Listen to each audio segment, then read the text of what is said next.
Hello दोस्तों, स्वागत है एक बार फिर से आपका हमारी वीडियो में। दोस्तों ये आज का जो ये वीडियो है या फिर व्लॉग बोल लो इसको, ये शायद इसको व्लॉग 1 करके अपलोड किया जाएगा। दोस्तों आज की ये जो वीडियो है इसका टॉपिक ये है कि क्या 2026 में हमको मैकेनिक बनना चाहिए या नहीं बनना चाहिए। और जो लोग ये सोच के आते हैं कि हमें मैकेनिक बनना है, तो दोस्तों वो लोग बेचारे मुझे इंस्टाग्राम में कमेंट करते हैं कि भाई मुझसे बात कर लो, मुझे अपना नंबर दे दो, या मुझे मैकेनिक बनना है आपके पास ले लो। तो दोस्तों आज इस वीडियो में मैं आपको बताऊंगा कि 2026 में कौन लोग मैकेनिक बन सकते हैं और कौन नहीं बन सकते। ऐसे तो दोस्तों मैं कोई नहीं होता हूँ कि बताने वाला कि कौन बन सकता है कोई नहीं, पर मैं उनकी सिचुएशन देख के बता देता हूँ दोस्तों कि आपकी सिचुएशन ऐसी है तो आप बहुत मुश्किल बन सकते हो, क्योंकि दोस्तों जिम्मेदारी भी इंसान को उठानी पड़ती है। और मैकेनिक काम दोस्तों सबको पता है कैसा है जो इस लाइन में है। तो मैं सबसे पहले आपको बताना चाहता हूँ कि दोस्तों कुछ लोग ऐसे होते हैं जो मुझे कमेंट करते हैं कि भाई मैं अभी कपड़े का सिलाई का काम कर रहा हूँ, मुझे आपके पास आना है और आपके पास काम सीखना है दोस्तों। तो वो मुझसे ऐसा जब बोलता है तो मेरे दिमाग में आता है कि सबसे पहले कि आपकी एज कितनी है। अब लोग बोलते हैं कि एज से कुछ नहीं होता, तो एज से क्या होता है मैं आपको बता रहा हूँ। वो बोलते हैं मेरी एज है 30 ईयर्स और मैं काम करता हूँ कपड़े का।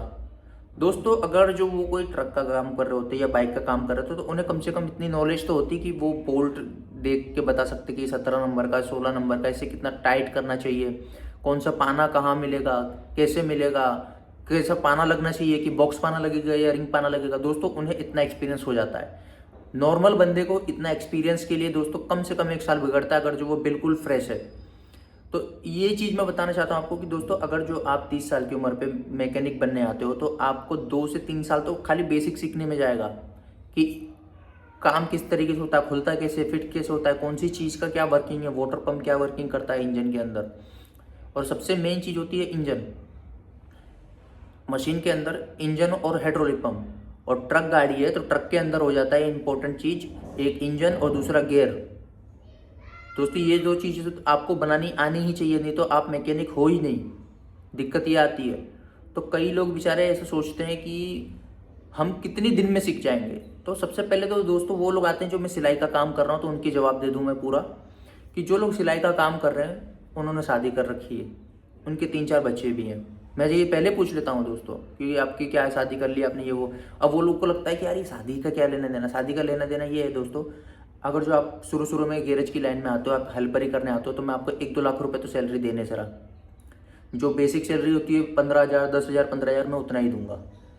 और उतने ही सैलरी में दोस्तों आप मेरे पास आओगे तो आपका रेंट भी जाएगा, आपका खाने पीने का भी जाएगा। क्योंकि मेरे यहाँ पर दोस्तों मुझे लोकल जो बंदे वो 15,000 में मिल जाते हैं। मैं क्यों दूर से मंगाऊंगा किसी को, जबकि यहाँ पे वो खाना भी अपने घर खाएगा, रहेगा भी अपने घर। मुझसे खाली सुबह आएगा, मेरा काम करके शाम को घर चला जाएगा अपने।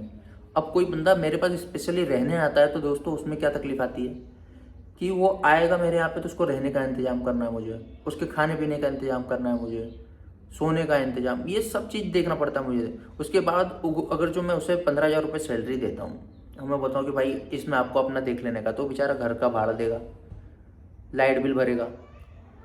फिर दूसरा जैसे मान लो कोई खाने पीने का ये होता है, ये सब मिलाएगा अगर जो, तो उसमें 15,000 रुपये में मुश्किल से वो 7,000 रुपये बचा पाएगा अगर जो इतनी चीज़ें करेगा तो बताओ एक 7,000 रुपये में आप अपनी फैमिली कैसे चला लोगे। जब मैं, मेरी खुद की फैमिली है, मुझे खुद पता है कि कितना खर्चा लगता है फैमिली में, तो मैं आपको कैसे उस खाई में धकेल सकता हूँ बुला के ज़बरदस्ती। तो एक तो ये सबसे बड़ा रीज़न है कि आपकी उम्र हो चुकी है तो भाई आप इस फील्ड में मत आओ, क्योंकि इस फील्ड में कंपटीशन भी बहुत है, नॉलेज भी बहुत चाहिए आपको। हाँ इस फील्ड, ये फील्ड में वो आ सकता है जो अभी बिल्कुल फ्रेशर है, जिसने शादी नहीं की है, जिसकी शादी होने में भी अभी 4-5 साल बाकी है। तो दोस्तों इसमें क्या रहेगा कि जब आप आज से काम पे लगोगे, सीखने लगोगे धीरे धीरे, तो 5 साल जब आपकी शादी तक पहुंचेंगे तब तक आप कुछ ना कुछ कमाने के काबिल हो जाओगे। और कुछ ना कुछ नहीं, 5 साल में तो आप पूरे ही हो जाओगे कमाने के काबिल। अगर बाई चांस आपका दिमाग थोड़ा स्लो है, कुछ आपको समझ में नहीं आता, बहुत डिफरेंस है, बहुत कन्फ्यूजिंग लगता है आपको थोड़ा बहुत चीज़ें, तो चीज़ें दोस्तों बाद में जाके ऐसा हो सकता है कि वो सॉल्व हो जाए। तो पर एक चीज़ हो सकती है कि आपकी शादी हो जाएगी, आप अपना खर्चा ईजिली उठा सकते हो इसी काम से। अब जब आप इसी काम में रह के अपना खर्चा उठा सकते हो तो दोस्तों इस काम को आगे सीखते भी रहोगे, क्योंकि कोई भी मैकेनिक ऐसा नहीं बोल सकता कि मैं कंप्लीट हो चुका हूँ सीख के। सब बेचारे सीख रहे होते हैं, क्योंकि देखो दोस्तों इसमें क्या होता है कि हर साल हर चीज़ में अपडेट आता है। अब जो हम हैं, हम दोस्तों एक चीज़ का काम नहीं करते कि एक चीज़ का ही अपडेट हमको देखना है, उसके बाद हमने उसको सीख लिया, हम हो गए अप टू डेट। नहीं, ऐसा नहीं है।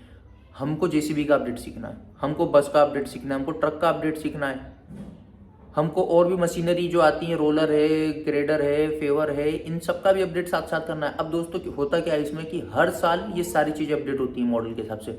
17 का मॉडल था, 18 में पहुंच गया वो, तो 18 की चीज़ें आ गई उसके अंदर।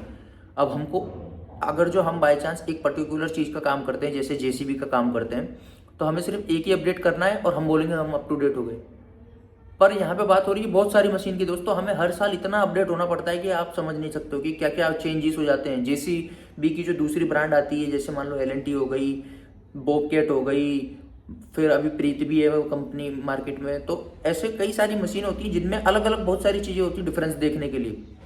इलेक्ट्रॉनिक्स आ जाता है, कुछ आईडीआई आ जाता है, तो उन सारी चीज़ों का हमें एक साथ अपडेट होना पड़ता है। एक साल के अंदर हमें समझ लो 10 अपडेट होना पड़ता है, 10 मशीनों का अपडेट रखना पड़ता है एक साथ। तो ये चीज़ें रहती है जो एक नया इंसान जो फ्रेशर्स आता है उसको बहुत कन्फ्यूज़ कर जाएगी। हमारे पास अभी भी कुछ लोग ऐसे हैं जो काम कर रहे हैं जिन्हें यही नहीं पता कि वो अभी तक है किस चीज़ के कारीगर। क्योंकि दोस्तों कुछ चीज़ें ऐसी होती है, जैसे मान लो आज कमिंस का 12 वाला इंजन आता है आज, तो हो सकता है उसको 1 महीने तक वो कमिंस का 12 वाला इंजन देखने ही ना मिले दोबारा। तो दोस्तों ऐसे क्या रहता है कि आप एक इंजन का काम सीखने में बहुत टाइम लग जाएगा आपको, क्योंकि हमारे पास कैसा रहता है, आज कमिंस का 12 वाला इंजन है तो हो सकता है कल को जेसीबी इंजन हो, तो हो सकता है परसों क्लोस्कर इंजन हो। तो इसलिए दोस्तों मैं आपको झूठा दिलासा दे के नहीं बुलाना चाहता कि भाई आप 1 साल में सीख जाओगे या 2 साल में सीख जाओगे, क्योंकि मेरे को सिखाने वाले मेरे फादर हैं जिनकी 55 ईयर प्लस एक्सपीरियंस है, तब भी हम 1 साल में नहीं सीखे। हमारे आज खुद के करीबन समझ लो कि 7 साल हो चुके हैं। हाँ ये है कि एक्सपीरियंस बहुत बेस्ट है हमारा, कभी नुकसान नहीं होने देंगे आपका कुछ, भले ही चीज़ रिपेयर हो या ना हो पर आपका नुकसान नहीं होगा, गलती नहीं होती। और ऐसी आज तक कोई चीज़ ही नहीं आई दोस्तों जो हम लोग रिपेयर ना कर रहे हो, क्योंकि आप लोग ने वीडियो हमारे इंस्टाग्राम की देखते ही हो तो आपको पता ही होगा कि हमने कुछ चीज़ बाकी नहीं छोड़ी है अभी तक। तो जो दोस्तों जो नए इंसान जो गैरेज लाइन में आते हैं, हमारे गैरेज की फील्ड में मेरे पास खास करके आते हैं, तो वो बेचारे बहुत ज़्यादा कन्फ्यूज हो जाते हैं। वो पहले या दूसरे दिन में बेचारे छोड़ के भागना चाहते हैं। क्यों? क्योंकि दिक्कत ये आती है कि दोस्तों मैं खुद परेशान हो जाता हूँ उस चीज़ में। कभी जेसीबी रिपेयर कर रहा हूँ, कभी रोलर पे हूँ, तो कभी ग्रेडर पे हूँ, कभी बस में हूँ, कभी ट्रक में हूँ, कभी ऐसा होता है जैसे मशीनरी का सीज़न होता है। मशीन का सीज़न ऐसे रहता है कि बारिश के टाइम मट्टी गीली हो जाती है और गड्ढों में पानी भर जाता है, जिसकी वजह से बेसमेंट की या रोड की काम सब बंद हो जाते हैं। तो दोस्तों उस टाइम पे सिर्फ गैरेज वाले लोग डिपेंड होते हैं पूरा ट्रांसपोर्टेशन लाइन पे, यानी ट्रक और बस, ये 2 चीज़ें रोड पे चलती हैं, इन्हें कोई दिक्कत नहीं आती है अगर जो बाढ़ ना आए तो दोस्तों हम लोग बारिश के टाइम पे उस चीज़ पे शिफ्ट हो जाते हैं, ट्रक और बस पे। क्योंकि ट्रक और बस ऐसी चीज़ें जो हमेशा पूरे साल चलती रहती है, तो उस टाइम पे हम अपना खर्चा निकालने के लिए बस और ट्रक का काम करने लगते हैं, जिसकी वजह से हमें कभी प्रॉब्लम नहीं आती है कि हमें काम नहीं मिल रहा है। ये वो काम दोस्तों दुनिया भर का आपको आना चाहिए। फिर जैसे ही मान लो बारिश का सीजन जाता है दोस्तों, तो क्या होता है, कई जगह बारिश आती है, कई जगह साइलेंसर से पानी घुस जाता है, तो उसके बाद हमारा मशीन का काम चालू हो जाता है बारिश को जाने के बाद, कि भाई इंजन के अंदर पानी घुस गया है, आप उसे निकाल दो, ठीक कर दो, भाई इंजन इतने टाइम से खड़ा था बारिश में, सर्विस कर दो। तो ऐसे ही बहुत सारे काम छोटे छोटे आते रहते हैं। आप लोग अगर जो इस फील्ड में नए नए फ्रेशर्स हो, आप आ रहे हो सीखने के लिए, तो आप लोग अपने 4 से 5 साल बिल्कुल निकाल के आओ। 4 से 5 साल नॉर्मली गिन के आना है आपको, बिल्कुल ऐसा सोच के नहीं आना कि 1 साल में सीख जाओगे। दोस्तों कई लोग इस फील्ड में आते हैं, वो जेसीबी चलाना सीख जाते हैं, ट्रक चलाना सीख जाते हैं, वो चले जाते हैं छोड़ के, क्योंकि मुझे पता है कि जेसीबी और ट्रक चलाना गैरेज के काम सीखने से कई ज़्यादा आसान है, क्योंकि आपको उसमें एक ही चीज़ चलानी है और उसी को सीख जाना है। पर गैरेज की लाइन में ऐसा नहीं होता है। गैरेज की लाइन में आपको जो आएगा गैरेज पे उसका काम करके देना पड़ेगा आपको। तो कई लोग बेचारे आते हैं गैरेज की लाइन में सीखने के लिए, पर वो बेचारे छोड़ के जेसीबी चलाने चले जाते हैं, क्योंकि वो 6 महीने में बंदे जेसीबी, अब तो 3 महीने में ट्रेंड हो जाते हैं जेसीबी चलाने वाले बंदे, और उनको आराम से 20,000 सैलरी मिलने लगती है, 20,000 फिर 25,000। अब गैरेज के काम में बेचारा 1 साल से 1.5 साल तक तो वो अपने हेल्पर की सैलरी पे काम करेगा। और कुछ गैरेज तो मैंने ऐसे देखे हैं जहाँ पे सिर्फ खर्चा देते हैं वो लोग, सैलरी भी नहीं देते। हम तो सैलरी भी देने के लिए तैयार है कि कोई बात नहीं, हमारा आप काम कर रहे हो तो हमें आराम करनी चाहिए, आप सैलरी लो। और हम भी कितनी दे देंगे यार, बात यही आ रही है लास्ट में कि हम कितनी दे देंगे कि आपका, अगर जो आपने शादी की तो आपका घर परिवार चल जाए। दोस्तों जिसने शादी कर ली है तो वो लोग ने अपना चांसेस समझ लो गवा ही दिया है। हाँ आपका दिमाग बहुत ज़्यादा अच्छा है, बहुत ज़्यादा, मतलब बहुत ज़्यादा, आपको एक बार में देख के समझ आ जा रहा है तो आप बिल्कुल कर दोगे। तो दोस्तों इतनी सारी बातें हैं जो मैं आपको नहीं बता सकता था, हर एक रील्स के अंदर नहीं समझा सकता हूँ, क्योंकि मैं दोस्तों एक पर्टिकुलर रील्स उसी चीज़ के बारे में बताता हूँ जो मैं दिखा रहा हूँ। तो ये वीडियो आप लोगों को बहुत ज़्यादा समझा देगी कि आपको क्या करना चाहिए क्या नहीं करना चाहिए। और जो बहुत सारे लोग कमेंट करते हैं मुझे इंस्टाग्राम के ऊपर, वो इस यूट्यूब के कमेंट में कमेंट करो, मैं आपको ज़रूर रिप्लाई दूंगा, क्योंकि वहाँ पर इतने सारे मैसेजेस होते हैं कि मैं रिप्लाई नहीं दे सकता। हर कोई इंसान मुझसे नंबर मांग रहा होता है। दोस्तों मैं नंबर दूंगा, मैं सुबह से शाम तक खाली फ़ोन पे बैठ के बात करता रहूँगा, हेलो हाँ। तो उससे अच्छा मैंने सोचा कि एक वीडियो बनाऊँ और आपका कन्फ्यूज़न दूर कर दूँ। वीडियो पसंद आई हो, वीडियो को लाइक करो, पेज को फॉलो करो। और अब मैं ऐसे ही बहुत सारी ब्लॉगिंग ये वीडियोस आने वाली है जो आपके कन्फ्यूज़न को दूर करेगी, आपकी नॉलेज को बढ़ाएगी, बूस्ट करेगी।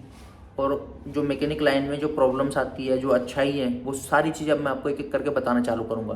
तो दोस्तों आप लोग वीडियो में बने रहो हमारे साथ, इंस्टाग्राम पे भी और यूट्यूब पे भी। मिलते हैं जल्दी अगली ही वीडियो में। शुक्रिया।